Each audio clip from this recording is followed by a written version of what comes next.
Welcome to our 30th SVA Interior Design Built Environments Anniversary Celebration. Hello, I am Dr. Carol Bentel, Chair of our very special program. I want to welcome our President, David Rhodes, Vice President Anthony Rhodes, Provost Christopher Cyphers, Assistant Provost Emily Ross, and President of the Board of the Visual Arts Foundation, Jeff Neeson.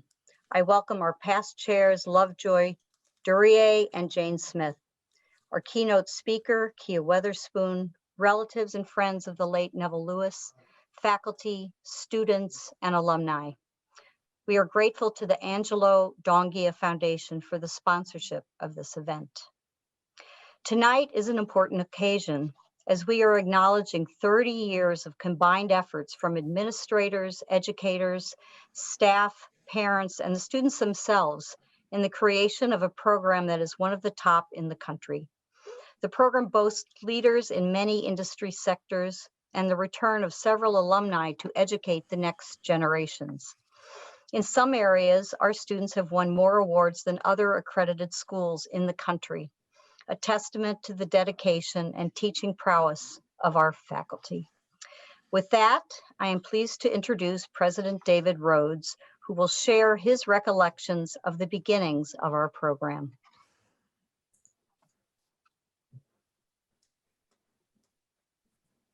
The idea for the interior design department came to me from the then chair of the Humanities and Sciences Department, Mark Salmon. He was trying to think of ways to add to the programs at the school and suggested that the school could do with an interior design program since it did not have one. I was a little skeptical because there were other interior design programs at the undergraduate level in New York already, well-established programs. So I suggested that we test the program out by offering it as a certificate program in continuing education. We went ahead and did that, and the program was going along reasonably well. It was never very large, but it seemed to be holding its own. One day on vacation, after I came back from a scuba dive, I was cleaning my equipment with my SVA ball cap on. And someone came up to me and asked me if I worked at SVA. I said I did. He then asked me what I did at SVA. And I tentatively said, I'm president. At which point, instead of telling me things I didn't want to hear, he told me how wonderful the interior design program was, how it had changed his life. He had used it to change his careers, and everything was terrific. I thanked him for his kindness in telling me that, and we parted company amicably. When I returned from vacation, I picked up the phone. I think this is pre-email days. And called Mark Salmon to tell him that it was time now, since we had proof of concept, to turn the continuing ed program into an undergraduate program. It was clearly a program that had some power. And 30 years hence, this is the program that was invented, invented from that chance encounter on the island of Anguilla. Thank you, President Rhodes. Now, I would like to acknowledge our two past chairs, Lovejoy Duryea, FIIDA, and Jane Smith, FAIA, IIDA, who laid our strong foundation and made great academic advancements over the course of 27 years. Lovejoy and Jane are in the audience with us tonight. Lovejoy Duryea was the first chair of our program, starting at its inception in 1991 and continuing until 2006. Lovejoy was elected as a fellow of the International Interior Design Association, or IIDA, which is their top award. She was winner of the gold medal for interior design from the National Arts Club, chair of the New York State Board Office of the Professions for Interior Design, and a past director of the National Council of Interior Design Qualification, or NCIDQ. She is joining us from Florida. Lovejoy sends her best wishes with her congratulations.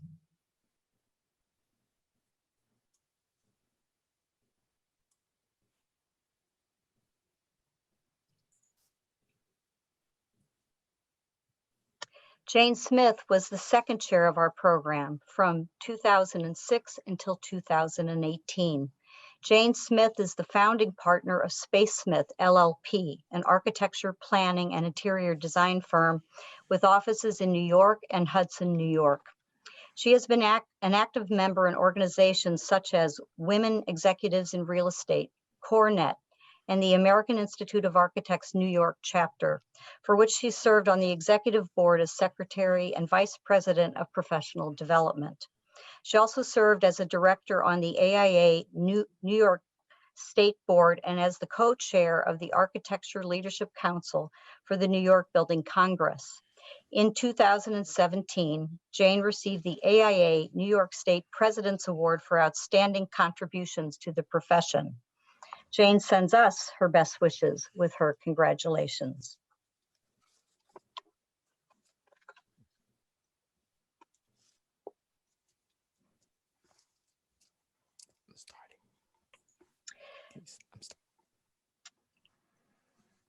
Now, we would like to celebrate the late Neville Lewis, who was a beloved teacher in our department for 23 years. I had the good fortune to meet Neville in 2019, a touching encounter I will never forget, as he recounted to me the history of our department over several hours. I would like to invite Professor Anthony Lee, who taught our thesis students with Neville for 13 years and continues to teach in our program, to tell you more. Is that clear on everyone's screen? Looks great. Great, because now that I have on presentation, I can't see anyone else. But hi everyone. My name is Anthony Lee, and I am super honored to be here today, giving us our family here, our SVA family here, and actually the Lewis family, which I'm sort of so glad that some of you are joining us to talk a little about Neville. I was been teaching with Neville at the School of Visual Arts since the year 2000. And I've spent a lot of time with him, and I cherish all of those moments. We had wonderful times together. And thanks to Jonathan Lewis, he gave me sort of some really sort of great visuals to talk about Neville's life. So Neville was born in 1929 in Sheffield, England, and moved to Connecticut when he was 10 or 11 years old. Attended Syracuse University and got an interior design degree, which I think in 1947 must have been one of the earliest programs that we had in interior design in this country. And went to the Army and also got an industrial design degree of some type from Pratt.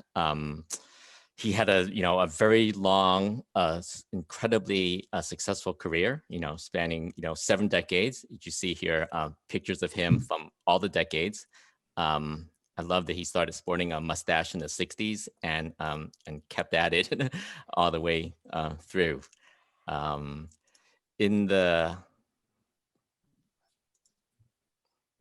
In the 50s, Neville worked for a bunch of different interior design firms and also industrial designers. The most memorable of which was Raymond Loewy, which he worked at doing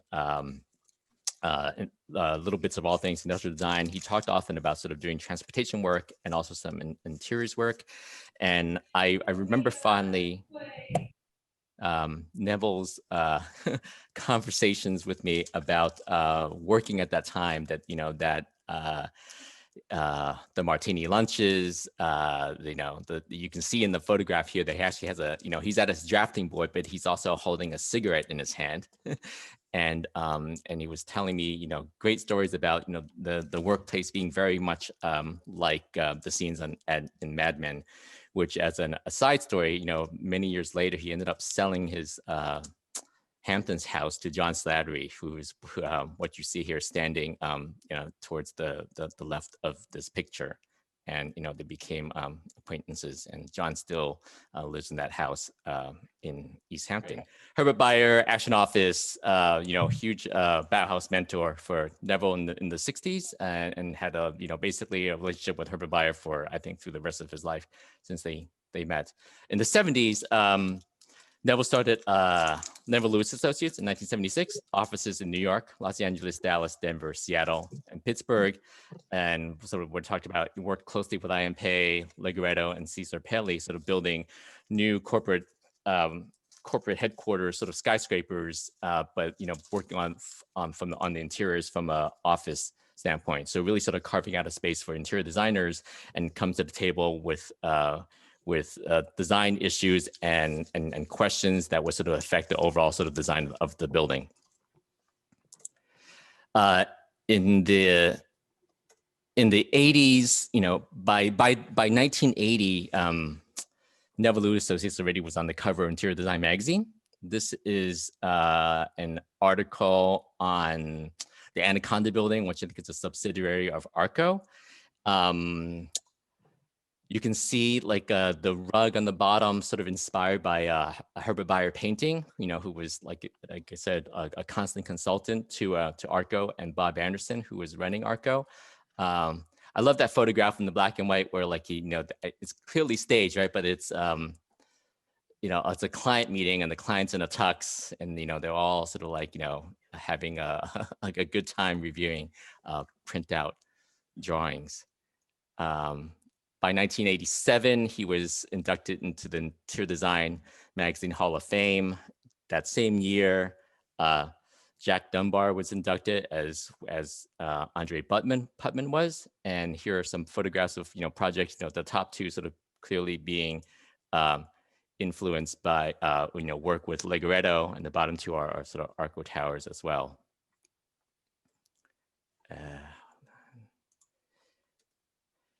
By 86, actually, Neville Lewis Associates was sold to PHH. And PHH was a large conglomerate of businesses that was trying to be a one-stop shop for corporate leasing, corporate relocation. PHH was listed on the New York Stock Exchange. And Neville, Neville Lewis Associates, or Neville himself, was really hitting his stride. There were articles in the New York Times, with his space. There are articles, mentioning him in Newsweek for Office in the Future. If you can sort of read the quote there, the buildings, conference rooms, offices, and workstations designed by Neville Lewis are equally adventurous as the art collection. And he was really trying to sort of create, once again, a real sort of respect for the interior design field. And and PHH was a very big conglomerate doing sort of real estate, a lot of business people. And I'm going to quote from him right now. It's a short little quote from his memoir that he sort of published out to his friends. He wrote, "The executives at PHH could not understand the creative mentality as we marched to a different beat, and we were not intimidated by corporate rigidity. After 2 years of working there, I told the corporate guys that they were killing us with paper, bureaucracy, and trivia. I told them to provide us with an executive who understand the design mission and to treat us with the same respect as any of the other MBAs in the company. And then a young MBA then said to me, 'What do you know about business and planning?' Neville said, 'My retort was, I was smart enough to sell you my company at a good profit.' This outburst was heard by the chairman walking by, who then called us into his office, where we explained our concerns. He listened. The outcome was that I was made president and responsible for the overall interior design aspect of PHH. So early on, Neville was, fighting for us interior designers, to make a difference. In 1997, he was inducted into Interiors Magazine's Designer of the Year with Caroline Liu and Lewis. Interiors Magazine is now Contract Magazine. And then he started actually then, in the 90s, teaching at SVA, and started consulting at architecture firms like Gensler and TPG. And I actually met Neville at Gensler when I was a design director there.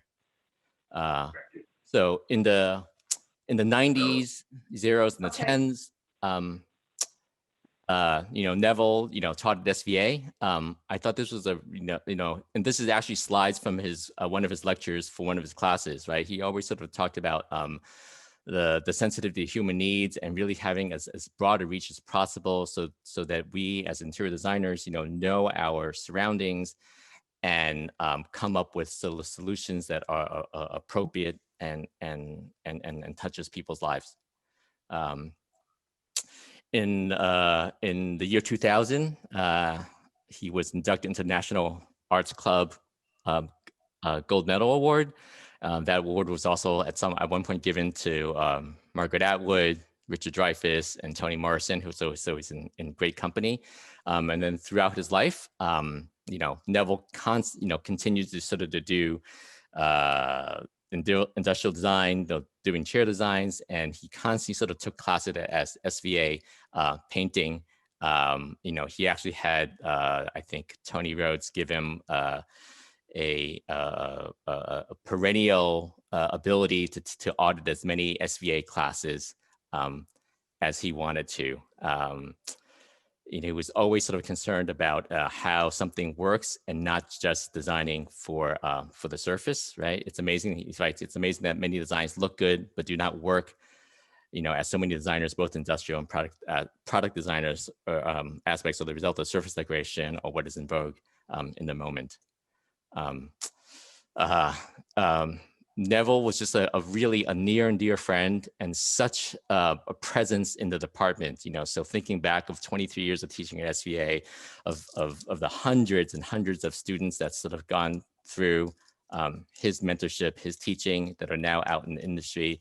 This is a picture of him with his wife, Ruth, eating at the Four Seasons restaurants, designed by Philip Johnson. When we would actually have dinners every once in a while to sort of, to celebrate, the beginnings or the ends of the teaching year.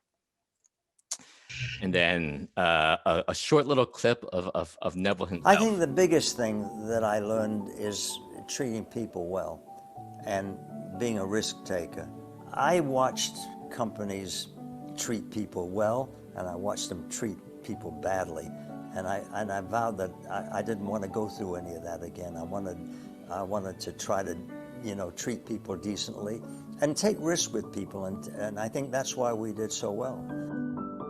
The advice I would give to young people is, I think, number one, don't take yourself too seriously. Life isn't always perfect. So there are a lot of jobs you do that aren't that good. But if you hang in there and you keep your eyes open, your ears open, I think you'll do all right.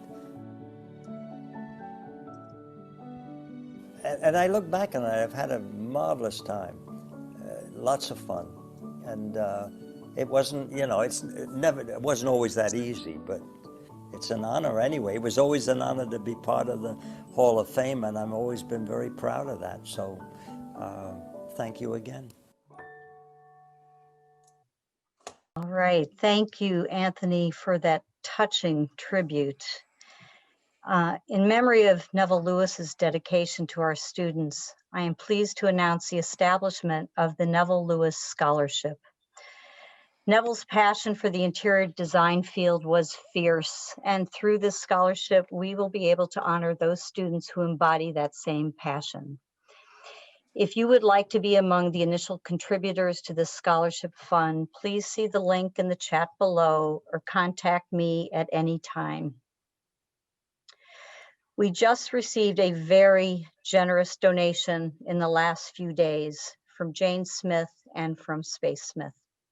I would like to extend a huge thank you to Jane and to Space Smith for this amazing gift. I would like to invite Jane to the microphone. Oh, thank you very much, Carol. It's really a pleasure to be here again. And Anthony has brought back so many memories for me of Neville.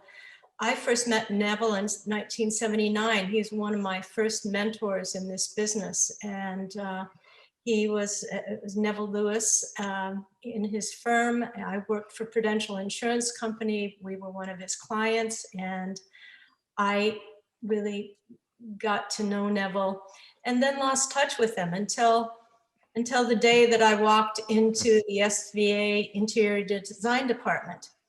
And Neville walked into my office and said, okay, Jane, I'm going to tell you how to do this. And he did. And he was there by my side, he and Anthony and the other teachers for all of those 12 years, or a few less for him, but he was still around all the time, and he was taking all of those classes, and he's an incredible artist as well. So a man of many talents. So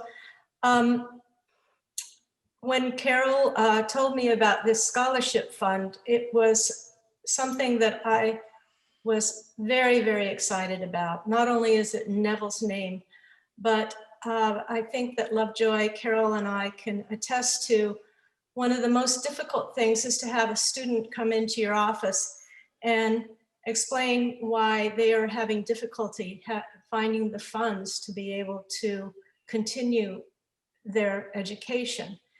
And you just want to do everything you can. And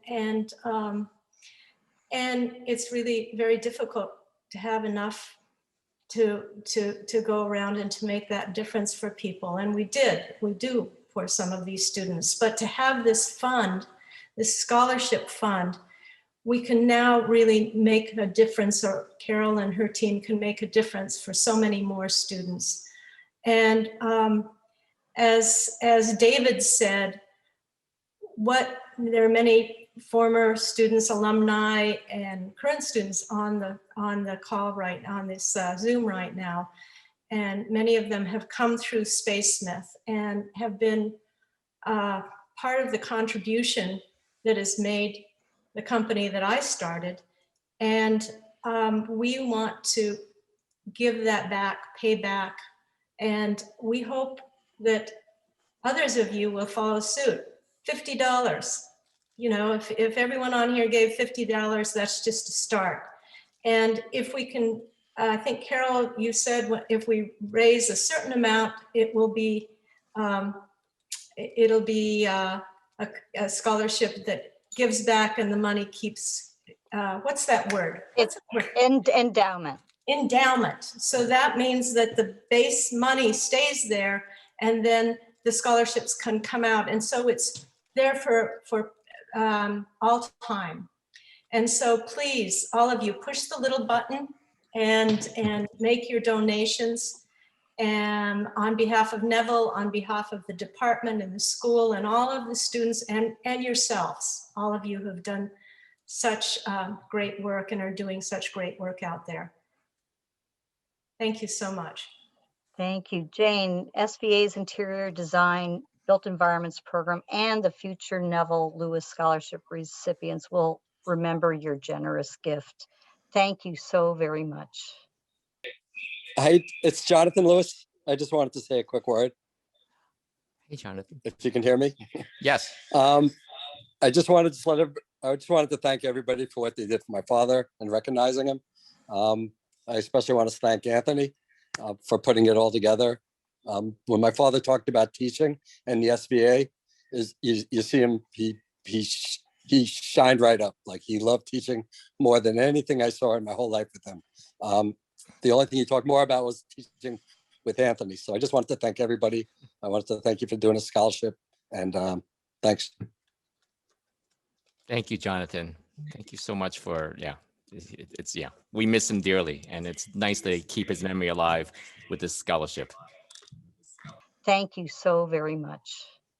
I am delighted to present our keynote speaker, Kia Weatherspoon.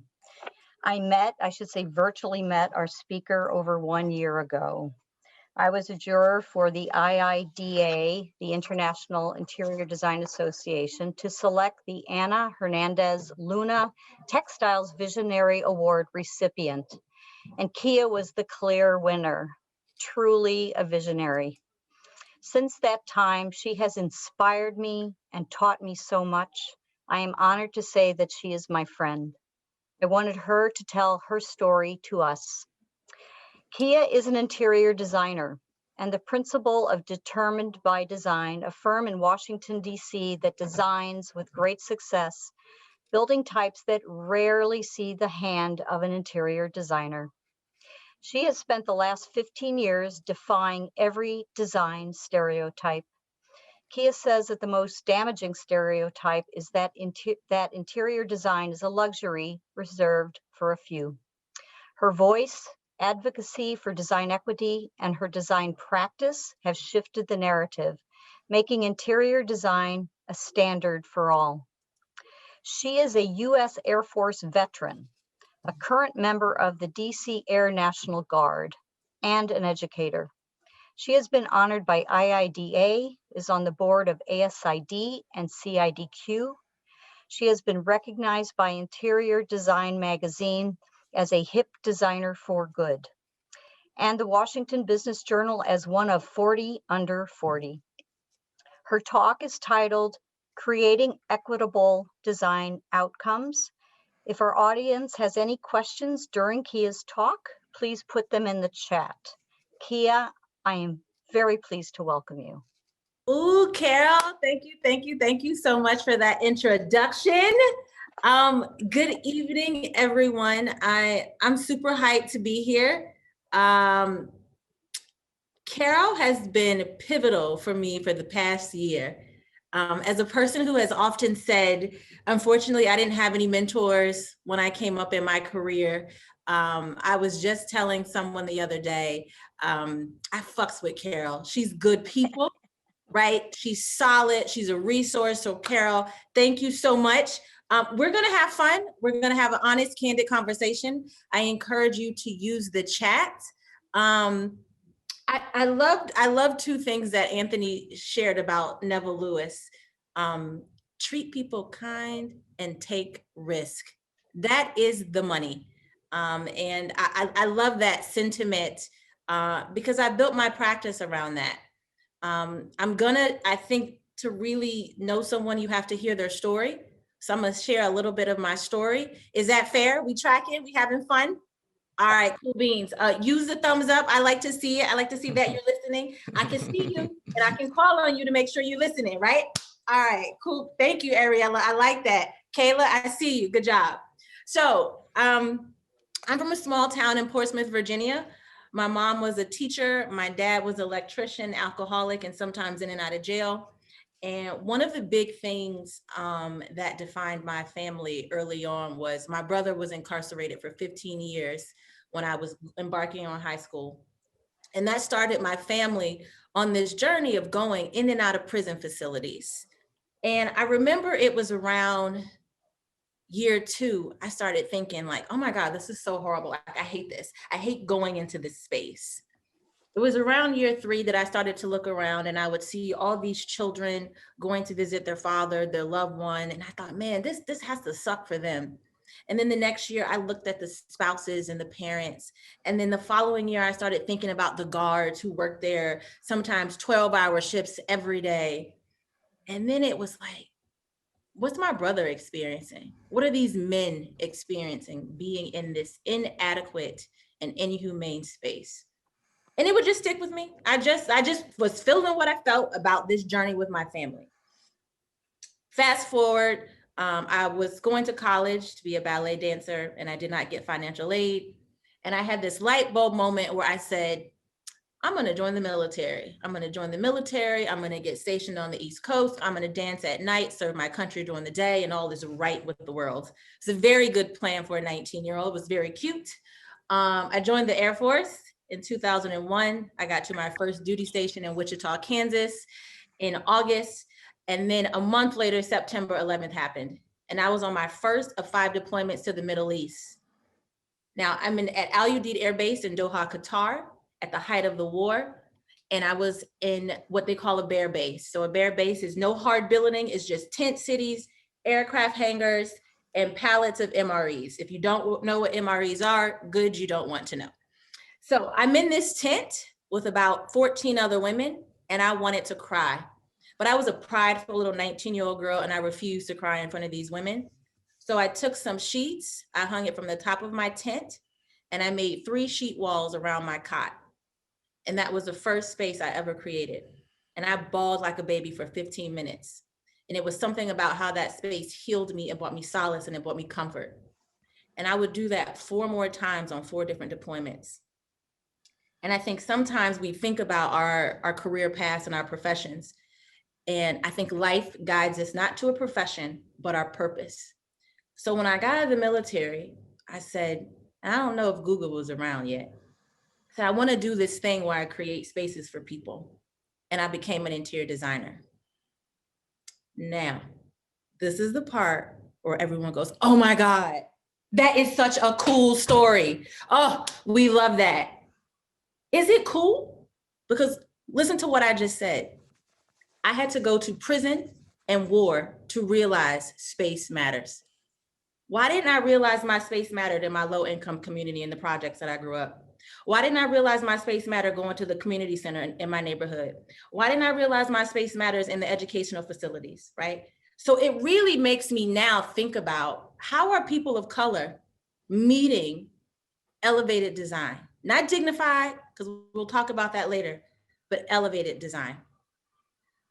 So fast forward, I embark on this journey to become an interior designer, and I go to a private arts college in Philadelphia called Moore College of Art and Design. I worked as a hospitality designer. And in that transition, I think industry tells us interior design, do class A, do luxury, market rate. Interior design is this very luxurious thing, and you have to do all the fancy projects with all the sparkle and the sheen and the pretty finishes. So I followed that path in my profession of doing hotels, luxury market rate buildings. But very quickly, when I was embarking on this path, I was becoming disenchanted with my profession. And I was like, is it my practice of design or is it the type of design that I'm doing? Now, sometimes I like to say ignorance is bliss. It was probably year 3 after getting my degree and working for a firm. My employer at the time said, Kia, you just don't seem present. And I said, I think you're right. So I decided, I gave my notice 2 weeks later. And then I said, you know what? I'm going to start my own business. And people often say, well, when should you start a business? It's not when you have X amount of years or you've done this or when you've done this, but when you feel it in your soul that there's no other option, right? And everything else will guide you along that path. So I start this business and I don't have to talk about taking risks. I don't have 6 months of my salary saved up. I don't know anything about starting a business. And the first thing that I do is a nonprofit project. Yes. Quit your job, do free work. Great, talk about taking a risk. But remember, it's not about the money. You're literally trying to find your purpose. So this first project that I do, and I'm going to start to share my screen now, it was a project for domestic violence survivors. So it was for 12 women and 32 children. And I go to these women and I am uber excited to provide pro bono design services for them. And they say to me, first of all, calm down. You're a little too excited. You can't imagine this. And then they say, we don't need this. And for a second, I could have been taken aback, but I wasn't. I felt like there was an opportunity. So for me, it was important to immerse these women in the design process. I want to be very careful with my language. We weren't providing design services for them. We were working with them. So in that process, it went from, we don't need this to, man, I can't believe someone would do this for us. I thought this was stuff I could only see on TV. Is this something I could do one day? And I think when people think about interior design, it's often the big reveal and the pretty picture. And yes, was the space pretty? But when we finished this project, this woman came up to me and she said, Miss Kia, when I walked into this room, I realized change was possible for me. And right then I knew the people who need access to well-designed spaces the most, they don't know they don't have it, they don't know they need it, and they don't have an advocate. So I have built my entire practice around being that advocate and making sure equitable design solutions exist in all communities. Depending on where you are in America, it is predominantly communities of color. And why is that important? How do I do that? And I think it starts with understanding the bias that exists when it comes to developing communities. So a big part of my client base is real estate developers. And that is the last time I'm going to use the word clients, because language is really key to what we do to creating equitable design outcomes. And I think we often use a lot of language that separates us from the people that we design for. And we forget that an interior design is a service providing profession. And that means our goal is to serve the people. Who are the people? It is the communities that we design for. So to be in service of people, your language can't be the end user, the profile, those people. It can't be the client. It has to be your partner. Because if you think about your partner in real life, if you're not wearing something cute, your partner will tell you. If you're being a little nasty with your attitude, your partner will be like, hey, Anthony, I don't know, boo, that don't look good, right? So our language always has to be constantly joining each other. That is how you start to create equitable design solutions. So when I have a development partner who says to me, Kia, you're making it too nice for this demographic. This design is too much for these people. As a partner, my job as a creative is to use my voice to challenge those bias. And I'm going to walk you through a few of our projects and give you explicit examples of how we continue to do that. One of the things that you often hear in our industry is, what's your style? What kind of style do you do in your design? For me, style is about ego. Stories are about the people. So at Determined by Design, we don't have a style. We have concepts. Concepts that tell the story of the community, the people, and the history. That is the money for us. So for every project that I show you, you will always hear our concept first. Our concept for this project, Capital Vista, is creating connections along the boundaries. Like many cities, DC is a city of the have and have-nots, and it's segmented by different wards. And where this project is located in Mount Vernon Triangle, it was literally create a barrier around the poor neighborhoods and the more affluent ones. So for us, our concept became, because the site is on this triangle and you'll see it in the next slide, it became about creating all these connection points, visually, materiality, throughout the design intent. So you'll start to see in this main entry point. And I want to take a pause and talk about this project, because this project is like my utopian magical project. The developer was Black. The policyholders and the finance agencies were Black. The designer was Black. And the building that we designed for the people are predominantly communities of color. And why is that relevant? Is it really relevant? Yes, we'll get into that later when we start to talk about empathy. But for people to have agency in their community, they need to see people who look like them also designing, developing, and building these projects as well. So Capital Vista, another big, there's a lot of big things about this project. Everyone talks about value engineering. And when I tell people I do affordable low-income housing and we're an equity-based mission, they say, oh my God, that's so nice. Can we donate some discontinued material to your project? We have these things that we're getting rid of. We would love to put them in your projects. And it's almost kind of offensive that you would think, because I have a mission-based practice and do affordable housing, that we need a handout. This was a $67 million development deal. We did not have to VE out a single fixture, finished, and/or decorative element. I don't care what project type you work on, to not have to value engineer out, that is ingenuity.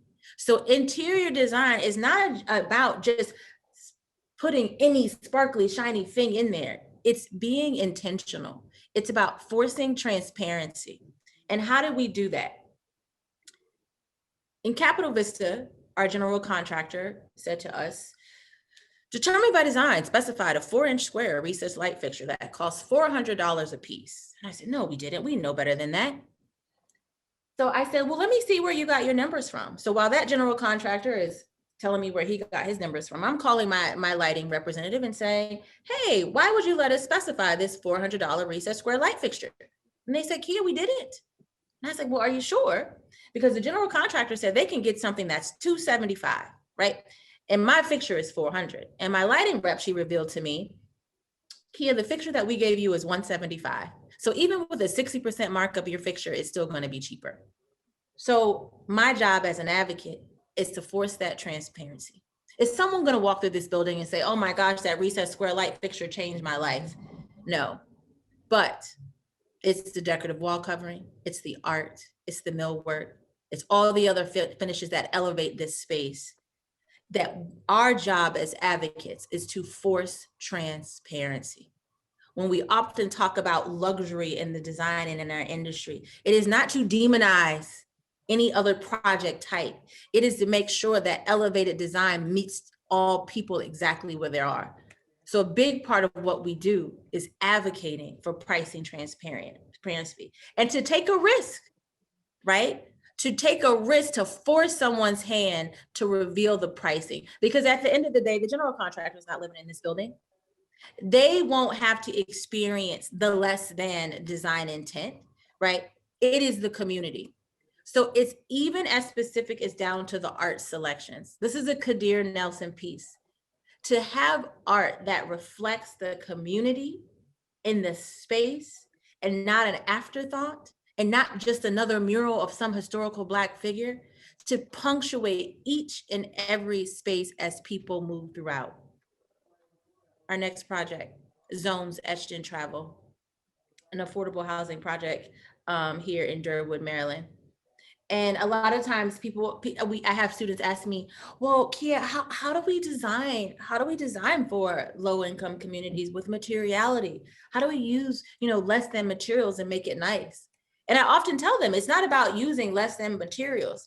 Good design is about being able to create solutions multiple ways.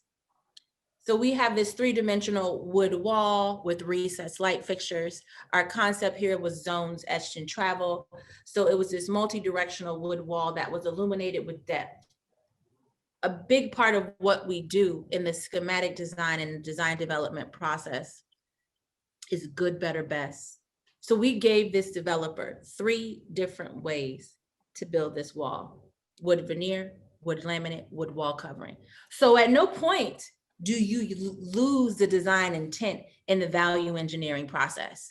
That's what makes what we do as advocates around equity, the money, right? If it don't make dollars, it don't make sense, right? Every project has a budget, it has a GMP, and I'm constantly hearing emerging designers talking about, well, our projects are gonna have budgets and it's gonna be, there is no project that never not has a budget. But it's not about whether the project has a tight budget or not. It's about, do you have a concept that you design to, and do you give them multiple ways to achieve your design intent? You have to be much more intentional in what you do. Fun fact about this photo here, this is wood laminate and this is a wood wall covering. You can't even tell the difference, right? So it was really all about intentionality and material choice. Another thing that we're notorious for is using like manufacturers. You think about any multi-dwelling space, you have some units, and those units might have a bathroom, and you have about 60 square feet of tile in a bathroom.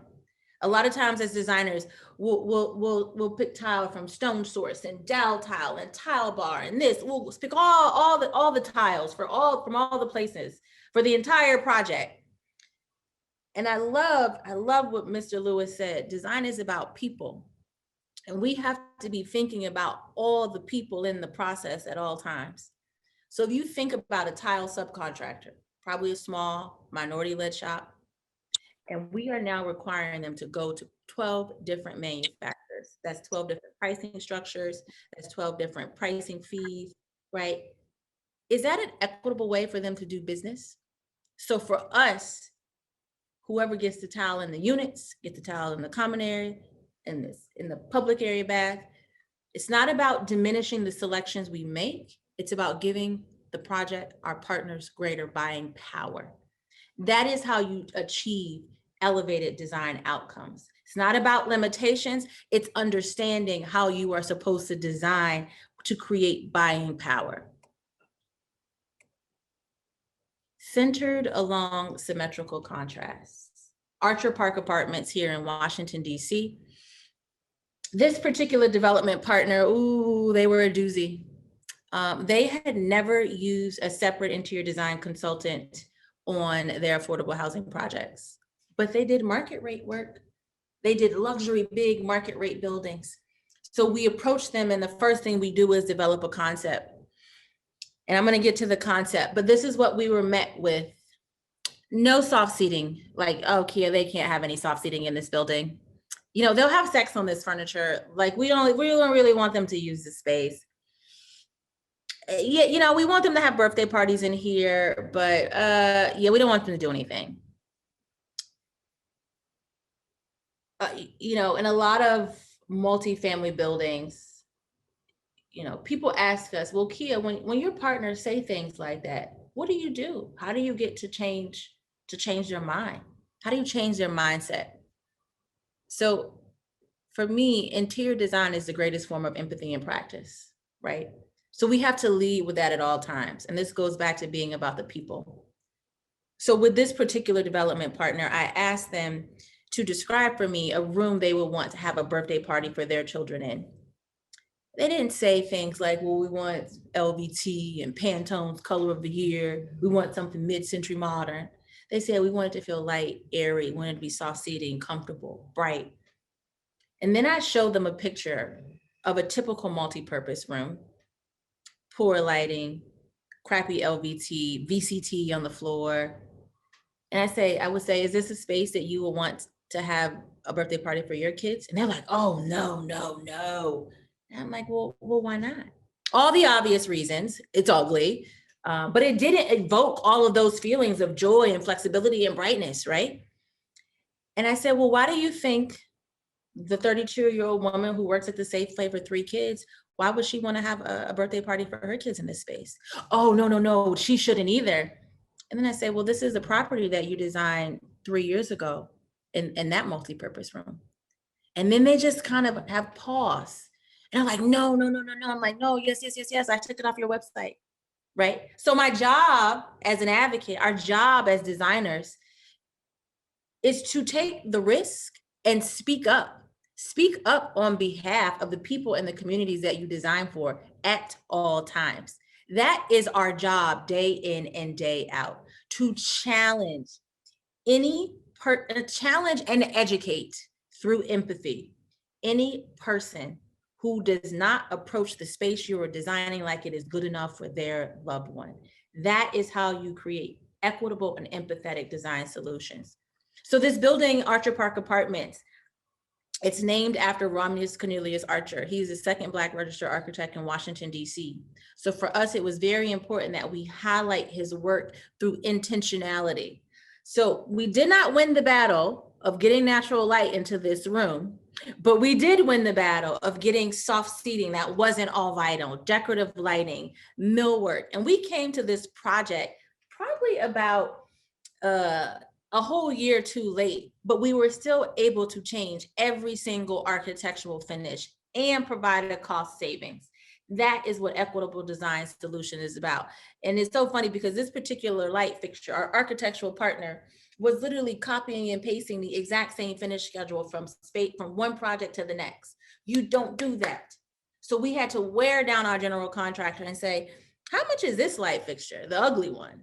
It took a little whittling, but it was $5,000. And we were able to create a custom tiered LED light fixture in this double height lobby. That is what advocacy is about. It is about being relentless sometimes to make sure you get the design solution that is desired or necessitates meeting the concept. That is the money. And then we also did our good, better, best approach here. Wood laminate, wood wall covering, or wood veneer, right? When it came to, materiality, all vinyl. Does it need to be all vinyl? A lot of times we use Arcom, right? We use, they're already antimicrobial, bleach cleanable. They're all the things that they need to be. It's really, really important. Brooklyn Apartments, structured heritage. Industry has demonized the word decoration. Oh, don't call me an interior decorator. I'm an interior architect. Oh, no, I'm an interior designer. We've been so busy trying to validate ourselves and be super heady that we forgot it is softness and adornment that bring comfort to spaces. And how do we start to reintroduce that language and elevate it? You see these stark, cold, crisp interiors, but you don't see this idea of delicacy. Brooklyn Apartments is a TOPA deal here in Washington, D.C. This is a renovation of an existing unit that they turned into common areas. And for us, it was all about them saying, well, we can't have a cream colored sofa. This community doesn't need drapery. And as we've all been in our homes for better part of a year now, it is probably the softest moments in your home that bring you comfort. But yet we've demonized the decoration part that becomes interior design. So for us, softness is key to equitable communities. And everyone goes, well, this is easy in housing. You do affordable housing. Industry says we have to focus on the project type. For us, it's not a project type. Is it a community, person, and or thing not being given access to equitable design solutions? I had the pleasure of working with meeting two business owners, a woman named Dr. Regina Hampton and Jasmine Jones. And they have both had loved ones who have been affected by breast cancer. And they told me about the indignified experience that these women had to go through to be fitted for their prostheses. And I was like, oh, we can't have that. We can't have that. So they opened a boutique lingerie store for breast cancer survivors of color. And our concept for this project, Cherry Blossom Intimates, was all about graceful rising.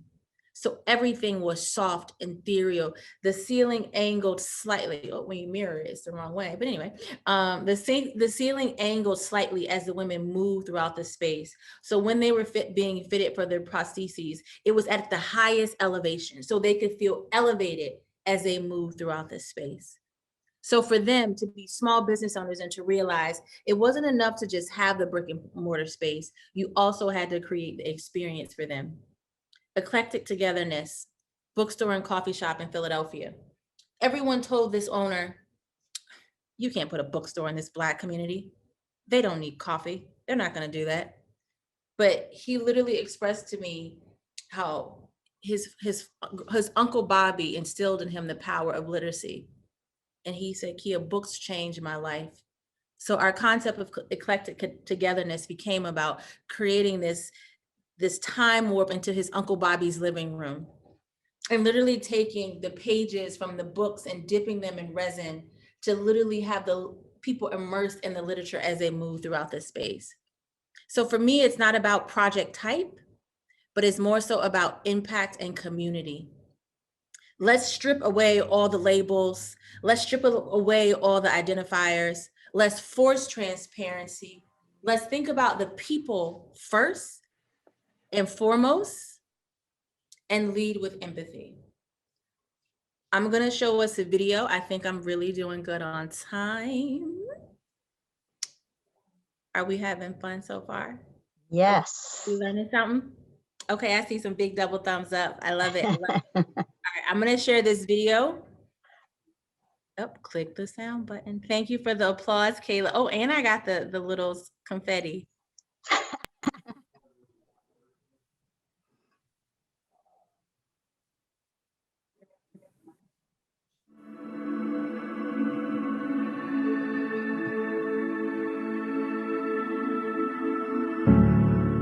Eyes on the door. This is a programmatic request. It's also a bias that plagues affordable housing. The design solutions to meet this need has been indignified for years. This was a design solution, an octagonal leasing office wall with windows. This type of solution is sharply reminiscent of the pan-octagon design used in prisons. There is no space for this type of solution in affordable housing. An alternative approach would have been an asymmetrical wall with storefront that would allow space for soft seating, art, and possibly a decorative finish. More importantly, a school-aged boy would not have to feel like coming into his front door he needed to be watched. He will be met with plexiglass at the local corner store, the local post office, and banks. He will be met with this same watchful eye in retail stores, and unfortunately, at his home. This is why design equity matters.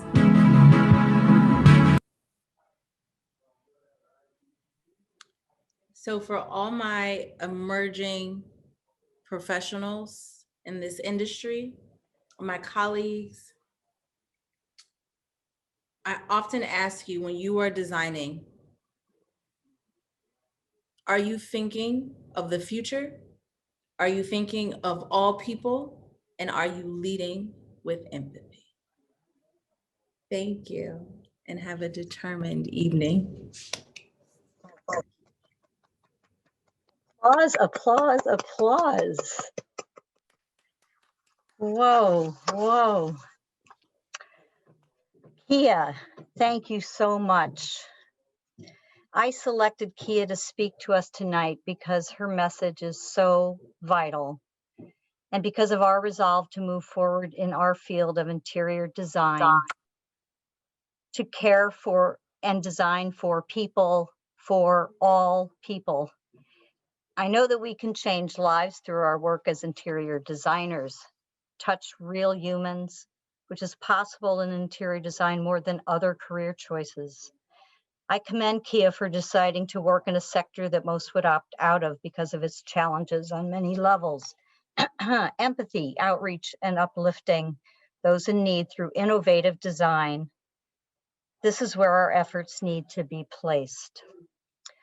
For 2 years, our second year class have been creating innovative solutions for projects related to the justice system.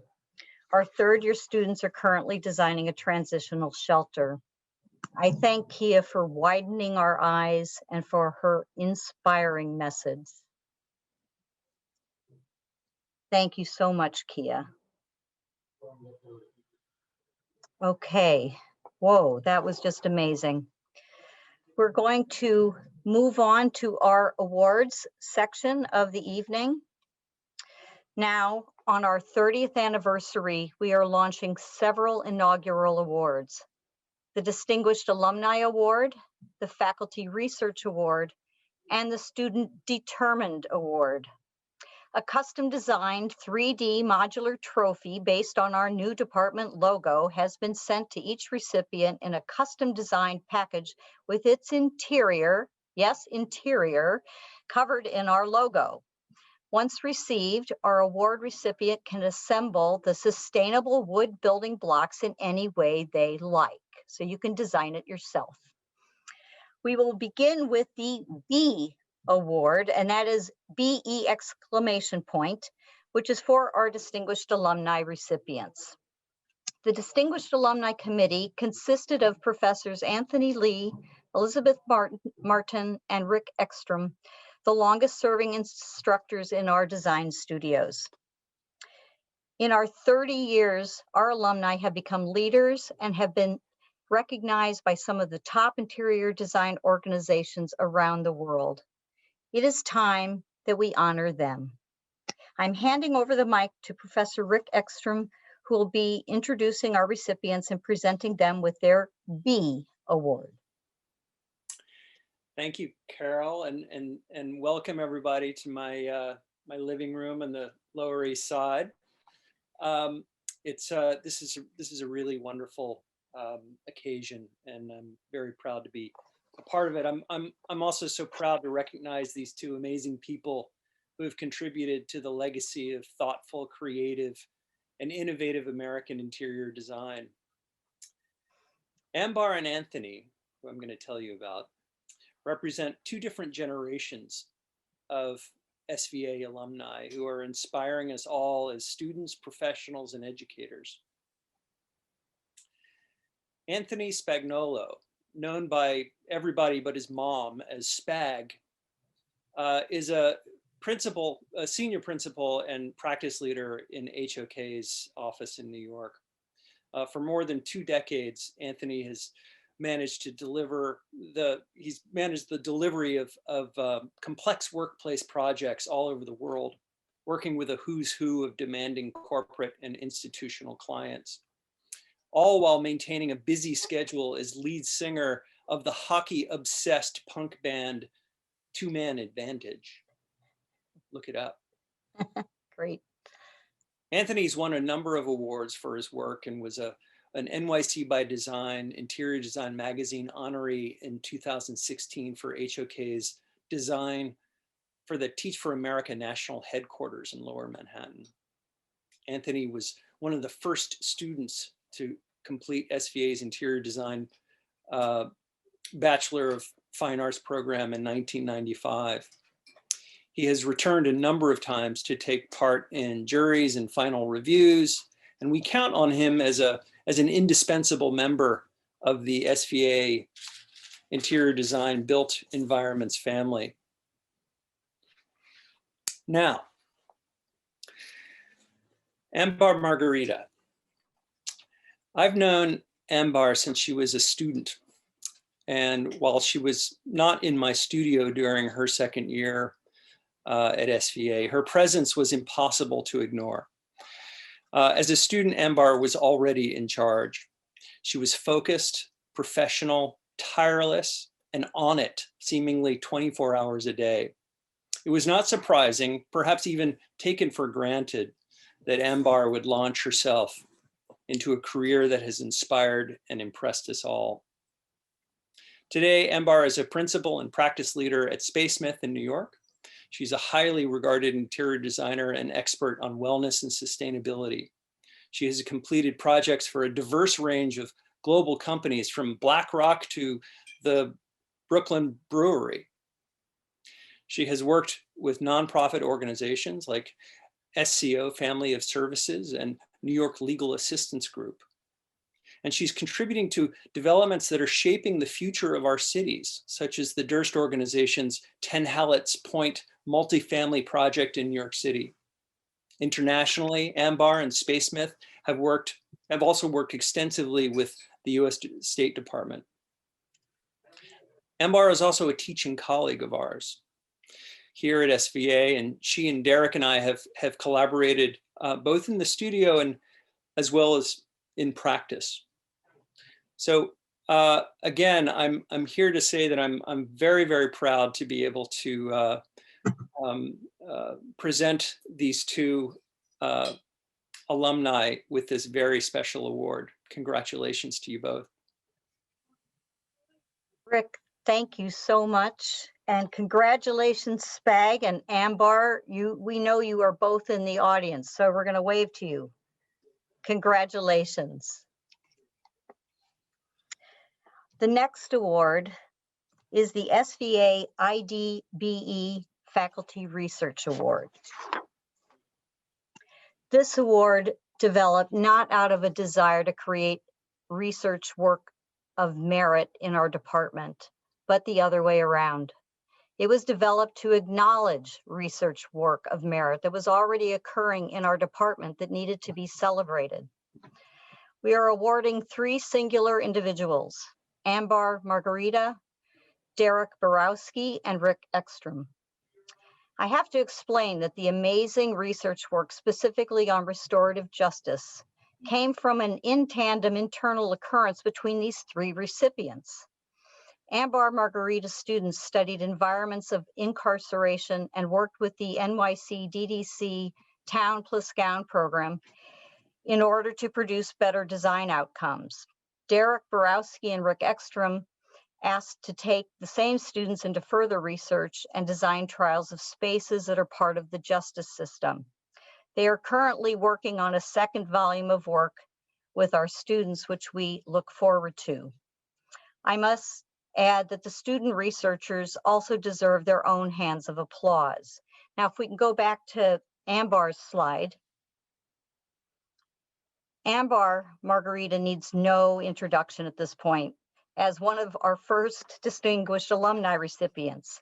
Congratulations, Ambar, as a recipient of the SVA Interior Design Faculty Research Award. Thank you for all that you have done guiding the excellent research work of your class, which we saw on the screen just before, in areas of great concern. So please accept this Faculty Research Award.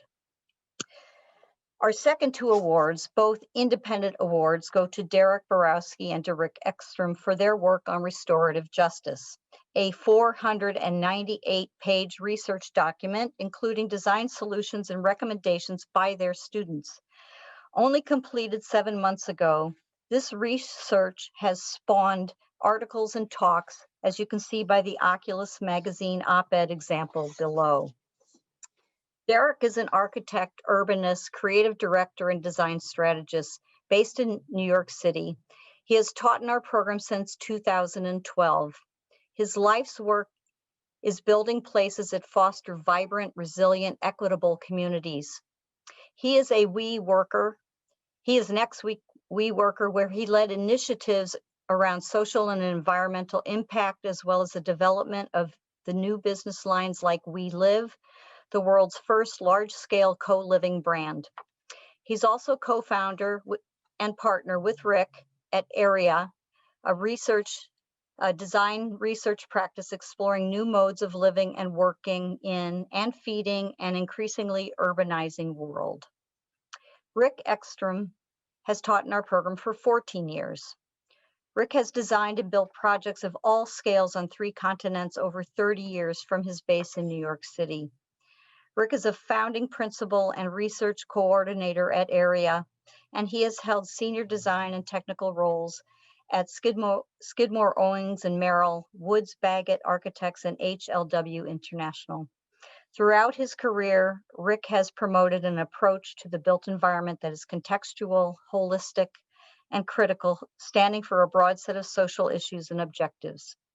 He is a fellow of the Urban Design Forum and a past featured speaker at AIA New York, the CoreNet Global Conference, the Society for College and University Planners, and Business Arena in Stockholm. Derek and Rick, congratulations. Please accept your Faculty Research Awards. Now we go to our third award category, the Determined Award.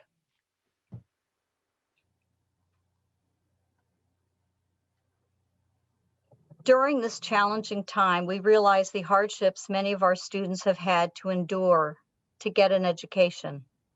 We are recognizing 2 students tonight for their passion for education. We want to applaud both Eunice Kim and Harry Yongru Zong for their determined attitude and love for learning. And because of the luck of the SVA baseball cap in creating our department, we gift our 2 students each an SVA baseball cap. We hope they wear them proudly, as they are our future. Congratulations. That concludes our program. We want to ask all of you to join us in the road ahead as we continue to strive for excellence at SVA Interior Design Built Environments. We want to remind those who can to please contribute to the Neville Lewis Scholarship Fund. The link is in the chat below. Thank you to President David Rhodes, Vice President Anthony Rhodes, Provost Christopher Cyphers, Associate Provost Emily Ross, Jeff Neeson, the Neville Lewis family, Lovejoy Duryea and Jane Smith, Kia Weatherspoon, to our new recipients of our Distinguished Alumni Awards, our Faculty Research Awards, and our Determined Honorees. Thank you to our staff, Malcolm Leitner, Aaron Davis, and Kathy Hayes, and to our faculty, students, and alumni. Thank you to our sponsors, the Angelo Dongia Foundation. We thank you for attending tonight's 30th anniversary event. Congratulations to all. Please be safe and have a good night.